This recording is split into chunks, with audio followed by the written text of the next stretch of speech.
Skylar Neese was a 16-year-old honor student with a bright future. She loved to read, had an active social life, and like most teens, was all about posting her thoughts on social media. She also never missed a day of work at her part-time job at a local Wendy's. On July 6th, 2012, Skylar Neese snuck out of her bedroom window in Star City, West Virginia, but never came back. Before we head into our today's story, if you like to hear dark and mysterious stories, hit that red button and turn on all the notifications so that you will never miss any of our weekly uploads. So let's get started. Skylar Neese, Sheila Eddy, Rachel Shoaf attended University High School together just north of Morgantown, West Virginia. Neese had known Eddy since she was 8 years old, and Eddy had met Shoaf their freshman year. The trio was inseparable, and Skylar was said to have served as an emotional rock for the other two girls. As both Rachel and Sheila had parents who had divorced. Skylar, however, was an only child, and her parents wanted everything for her. They nurtured her intelligence and encouraged her to be her own person. Sheila was so much fun. She was always silly and doing crazy stuff. The fun-loving girl in the trio was accepted by Mary Neese and her husband David as if she was one of their own. Rachel, on the other hand, was the opposite of Sheila. Though she was well liked and enjoyed being in school plays, she came from a strict Catholic family and idolized Eddy for her somewhat wild and carefree attitude. On July 5th, 2012, after coming home from a part-time fast food job, Skylar snuck out of her parents' apartment. They lived on the ground floor, and she pushed a bench under her bedroom window to make it easier to climb out. The following morning, Skylar did not report for work, a first for the responsible teen.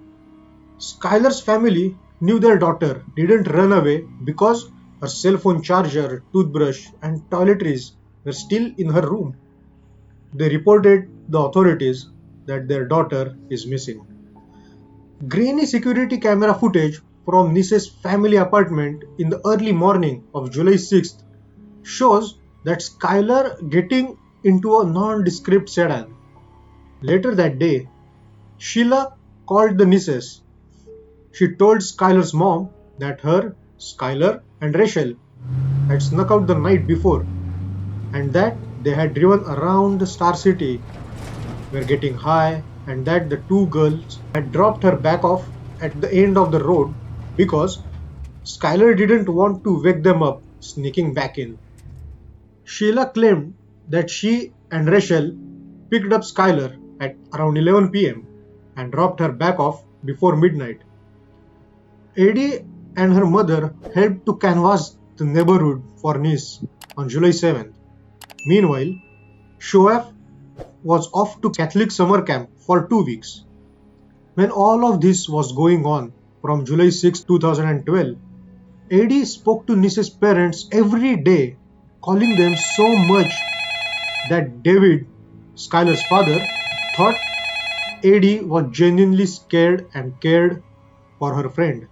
She asked for updates in the case, helped put up missing person posters, and even assisted in the search. Rumors swirled that Skylar went to a house party and overdosed on substances and eventually died due to it. People in the party got panicked and they disposed of the body. But the authorities were not convinced with such stories. Authorities cross-referenced surveillance footage from nearby businesses of that July night. They found the same car that picked up Skylar near a convenience store in the Blackstone, West Virginia, west of Star City and Morgantown. However, both Eddy and Shoaf had said they went east on the night of Neese's disappearance. On December 20th, 2012, a frantic parent called 911 in Monongalia County. The caller said her 16-year-old daughter is having an issue and she can't control her anymore. She is hitting them, she's screaming, running through the neighborhood. The caller was Patricia Shoaf, Rachel's mother. In the background, Rachel could be heard crying uncontrollably. Authorities brought Eddy and Shoaf for interviews. Over the time, the two became more secluded from their other friends and relied more on each other. Meanwhile, Sheila Eddy and Rachel Shoaf began hearing things on social media that made them nervous. Some people on Twitter outright accused them of having committed the murder and told them that it was only a matter of time before they would be caught. The stress and strain continued to take its toll on Rachel. Soon, Rachel told police the horrifying truth about Skylar's murder. This is what she told to the authorities. All three decided to go and chill out at their routine spot, which was a bit away from the neighborhood and little bit into the woods. As they reached the spot, they got out of the car and had some chat. In few minutes, Rachel took out a cigarette and asked Skylar to get the lighter, which she left in the car. As soon as the Skylar started to walk towards the car, Rachel and Sheila counted to 3 and stabbed Skylar with knives in the back. They reportedly stabbed her dozens of times until Skylar stopped moving. As they were stabbing continuously, Skylar was screaming and asking them why you are doing this.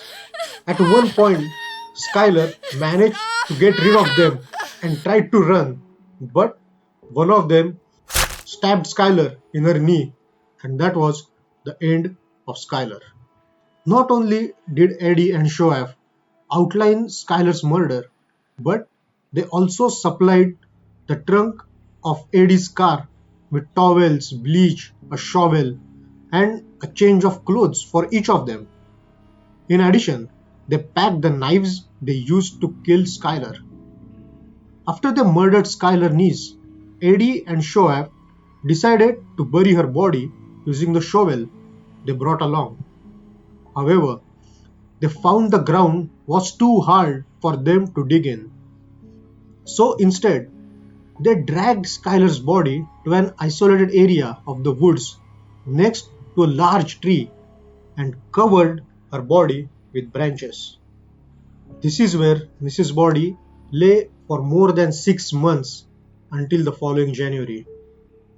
In early January 2013, Rachel took investigators to the rural woods where she and Sheila had killed Skylar.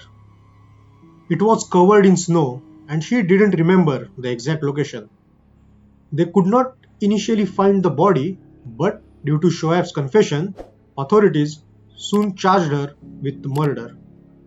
Then the authorities' final break came a week later when they found the 16-year-old's body, nearly unidentifiable, in the woods.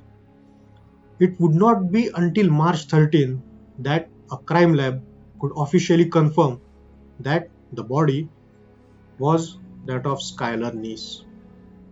Investigators matched blood samples in Sheila's trunk to Skylar's DNA, and she was arrested on May 1st, 2013 in the parking lot of a Cracker Barrel restaurant. She was charged with first-degree murder and she pled guilty in January 2014. She received a life sentence with the possibility of parole after 15 years. Rachel Shoaf, guilty of second-degree murder, received a 30-year sentence. Several of Eddy and Shoaf's high school classmates came forward after the girls have been arrested. An unnamed student claimed that he overheard the two talking about how they murdered and disposed of Skylar's body. However, the classmate didn't say anything to the authorities because they believed that Eddy and Shoaf were joking. Once he realized what happened, the classmate contacted the police. Authorities are unsure of Eddy and Shoaf's motive in killing their best friend, although Skylar's social media posts in the weeks prior the murder mentioned a rift in the friendships. When questioned, Shoaf told authorities she and Eddy simply grew quote unquote bold with Skylar and just didn't like her anymore. So that is the story of Skylar Neese. Let me know your thoughts in the comments below. And also, if you have any suggestions for next video, please tell me in comment box. Also, if you are new to our channel, please hit that red button and turn on all the notifications. Till then, take care.